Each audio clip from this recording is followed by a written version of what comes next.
Sanibonani babukeli emakhaya nawo wonke umuntu obukele le video. Bengisacela uma umusha kule channel ucofoze usubscribe ubutton ulike ushare ucomment uvule notification ukuze uhlezi unotified ngakho konke okwenzeka kule channel. I'm from Mamelodi. We don't sign contracts, we talk. Okay. Tell us about the 9 million Gobi scandal then. The Madlanga Commission is a place you cannot play around with. If you are used to lying to your family and your friends and your girlfriends and think the whole South Africa will think you are telling the truth, you're wrong. Reconsider the script, because Mr. Major Lebogang Peter's testimony today actually made me realize I wouldn't be shocked if other people say he's narcissistic. Yeah. Let me have a look at what I personally think is the problem here. If I was to talk about very basic jargon, I would say he is a man that is living a high-stakes double life. His testimony today, in actual fact, was not just a legal defense, according to me and how I see it. It was actually a chaotic map of luxury cars. He spoke about gambling dens responsibly, according to him, and he said it was convenient. He had a lot of memory loss. He had a lot of, look at the bigger picture. I'm from Mamelodi. We don't sign contracts. We talk. Okay. Tell us about the 9 million Gobi scandal then. The ghost money that we are talking about, because you happen to have a memory gap. Now, Peter's testimony says the following. He says he had a photographic memory for every institution he allegedly received money from his boss, Chukudu Malaj. On the other hand, he suffered the total amnesia regarding his own bank account. He does not remember, because when confronted with large unexplained cash deposits like 500,000, 1 million, I'm talking about that kind of money. Where do they come from? Dololo. Okay.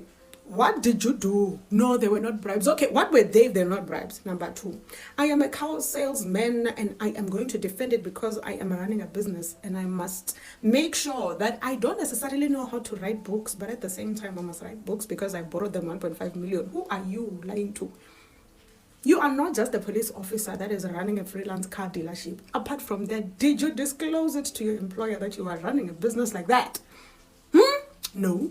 Now, according to me, I may be wrong, but according to how I saw it, Piri has issues with gambling. He admitted to being a frequent visitor at the casino. He painted a picture of the fact that he's actually a man that loves a lot of luck. Yeah, this is a classic person who has a lot to do with money laundering, my people, if you did not know. And the narrative that he is giving us at the Madlanga Commission is something I don't buy.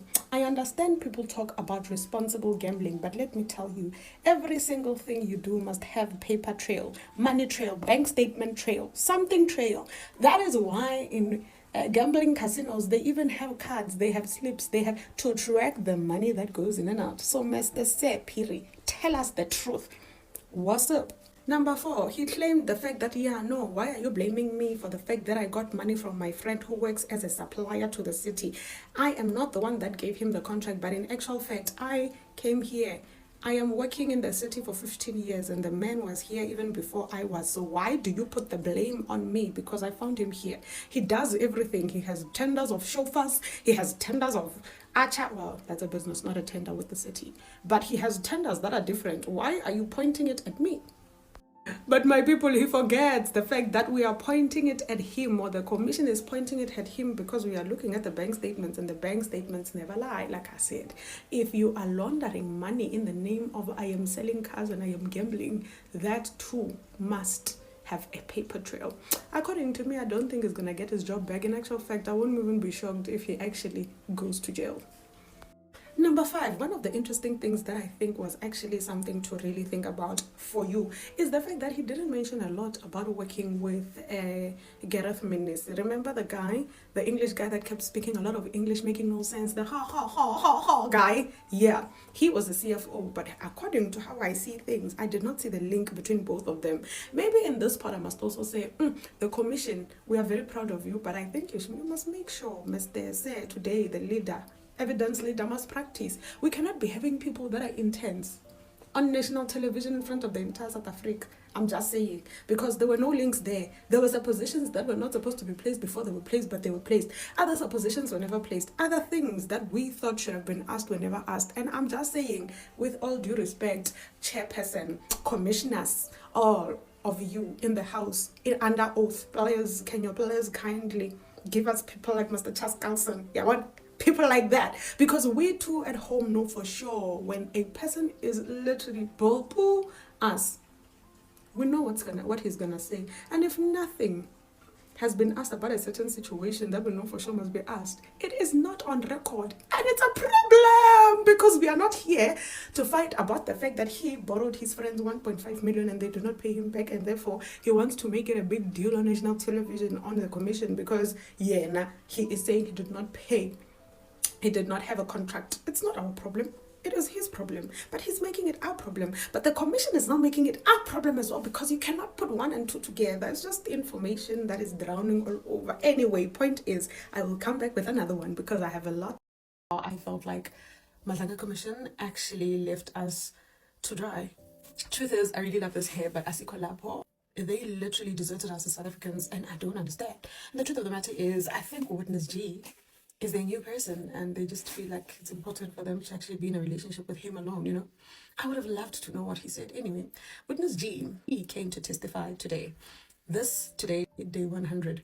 So now, the witness, my people, G, is actually a crime intelligence officer. Yeah, so I can't see him because he will continue to do the work he does. So apparently he works with informants and undercover agents, and apparently his testimony was supposed to be partially public, which we all wanted, where it comes with the audio only, and partially private, which is on camera, where we won't really hear and know what he said. But they tried to give us the first time. It didn't work well, trust me.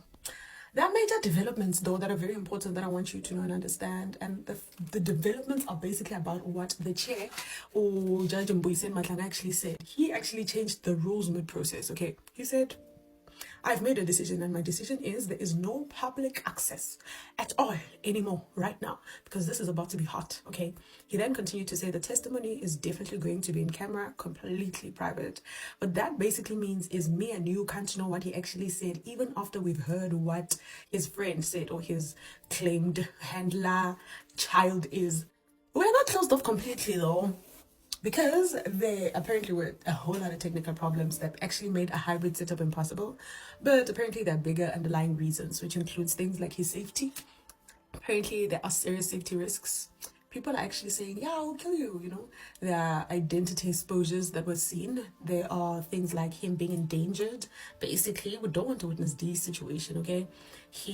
Because of how he's going to expose the information, he is obviously going to put his life at risk, not just his, but his family's lives. But not just that, our country deserves privacy in that regard, okay?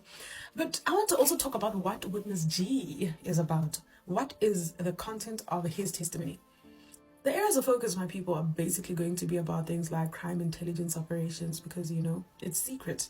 They will ask him how he used informants or agents, how political interference is actually being investigated, you know, how corruption networks actually function, especially inside SAPS, because obviously he knows. But the obvious part of it is the fact that they are definitely going to ask the status of Brown Mohotsi because we know him as an alleged political fixer and we know him as an informant. And if this handler doesn't know him, then he clearly is lying. But if he knows him, then he must tell us how the rules work. Yep. Point is, there's a reason why Witness G is actually a huge deal. Not just big, huge, okay? Huge. And the reason for that is actually because he is not a normal witness. He has a whole lot of inside information when it comes to intelligence knowledge, okay?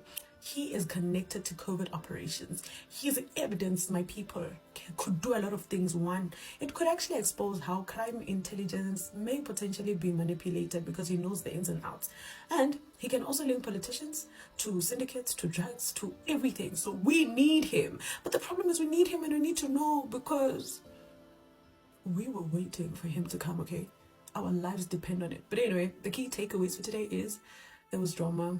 But it's not what he said that was drama. It was the fact that everything is now unfortunately hidden from the public, from us. Yeah. Another thing is, it obviously usually signals the fact that there's high sensitivity and there's dangerous information being said. So obviously it's going to possibly be very explosive implications that are going to be behind closed doors. But we want to hear them, you know what?